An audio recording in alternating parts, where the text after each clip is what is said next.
Work your ass off. There is no magic pill. It drives me crazy to go to the gym. You read 1 hour a day. I went and worked out 5 hours a day, and I was working on construction with 24 hours a day. Organize your day. Work hard. I'm here to talk about success.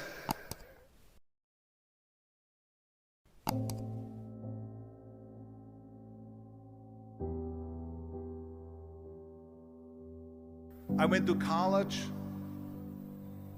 I went and worked out 5 hours a day, and I was working on construction, because in those days in bodybuilding there was no money. I didn't have the money for food supplements or anything, so I had to go to work. So I worked on construction. I went to college. I worked out in the gym, and at night from 8 o'clock at night to 12 midnight I went to acting class 4 times a week. So I did all of that.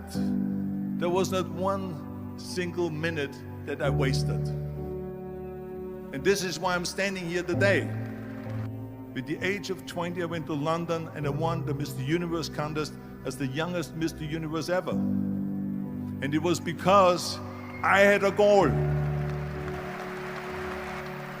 You see, if you don't have a vision of where you go, and if you don't have a goal where you go, you drift around and you never end up anywhere. 74% hate their job in America. The majority of people don't like what they're doing, because they're really not doing it because they didn't have a goal and they followed this goal. They just aimlessly drift around, and then all of a sudden there's a job opening, so they get that job because you have to work. But then when you work, it's a chore. It's work. It's not fun. So if you think about, only a quarter of the people really enjoy what they're doing in life. So people always ask me, when they saw me in the gym in the pumping iron days, they say, why is it that you're working out so hard? 5 hours a day, 6 hours a day, and you have always a smile on your face. The others are working out just as hard as you do, and they look sour in the face. Why is that? And I told people all the time, I said, because to me, I'm shooting for a goal. In front of me is the Mr. Universe title. So every rep that I do gets me closer to accomplishing that goal, to make this goal, this vision, turn into reality. Every single set that I do, every repetition, every weight that I lift will get me a step closer to turn this goal into reality. So I couldn't wait to do another 500-pound squat. I couldn't wait to do another 500-pound bench press. I couldn't wait to do another 2,000 reps of sit-ups. I couldn't wait for the next exercise. So let me tell you something, visualizing your goal and going after it makes it fun. You got to have a purpose. No matter what you do in life, you got to have a purpose.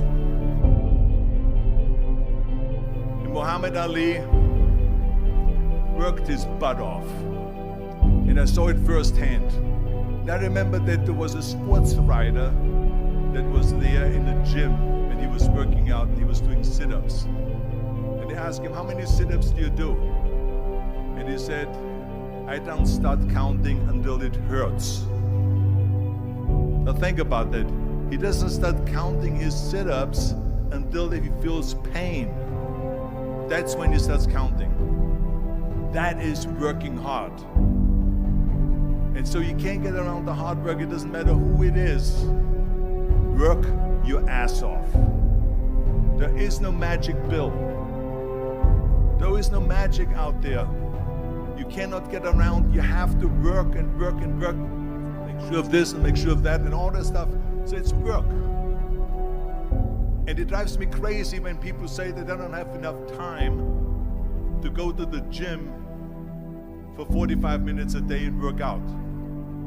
Or to do something for 45 minutes to an hour a day to improve. If it is physically improve or if it is mentally to improve. Imagine you read 1 hour a day about history. How much you will learn after 365 hours in 1 year. Think about if you study about the history of musicians, of composers, how much you would know.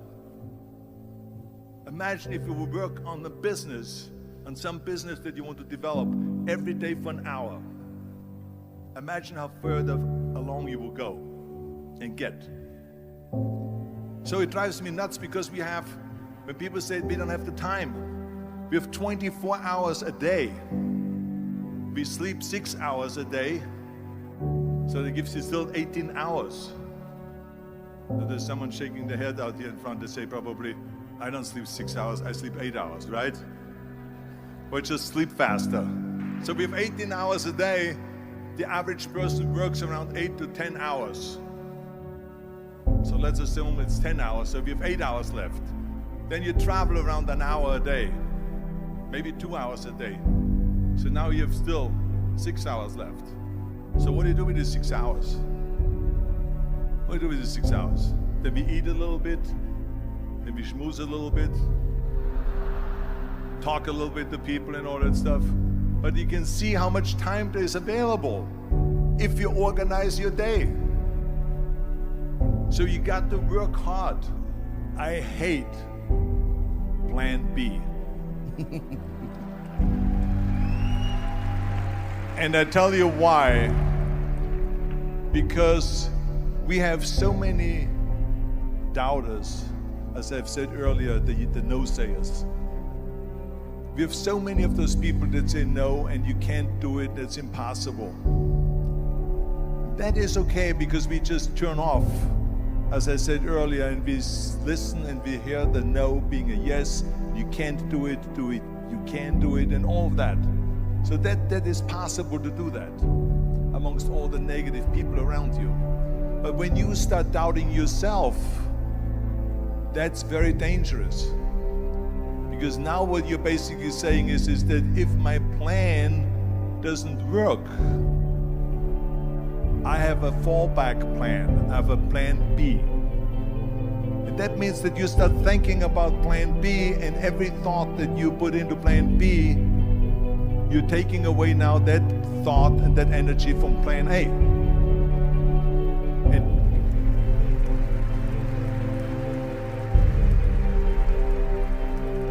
And it's very important to understand that we function better if there is no safety net, because plan B becomes a safety net. It says that if I fail, then I fall and I get picked up and I have something else there that will protect me. And that's not good, because people perform better when there's no safety net. People perform better in sports and everything else if you don't have a plan B. I'm telling you, I've never ever had a plan B. I made a full commitment that I'm gonna go and be a bodybuilding champion. I made a full commitment that I'm gonna be in America. I made a full commitment that I'm gonna get in the show business and I'm going to be a leading man. No matter what it takes, I will do the work. I will do the work over and over and over until I get it. And the same was in politics and everything like that. So to me, it is very dangerous to have a plan B, because you're cutting yourself off from the chance of really succeeding. And the reason, one of the main reasons why people want to have a plan B is because they are worried about failing. What is if I fail, then I don't have anything else?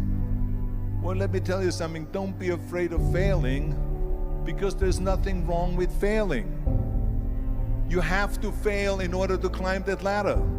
There's no one that doesn't fail. Michael Jordan said in one of his interviews, when they said, "You're unbelievable, you're the greatest basketball player of all times." I mean, tell me about that. And he says, well, you're just mentioning the successes. But he says, for me to become the greatest basketball player, I missed 9,000 shots when I was playing basketball at the NBA games. So during these games that he was so successful, he missed 9,000 shots. Does it make him a failure? No. He's one of the greatest basketball players of all times, but he failed 9,000 times.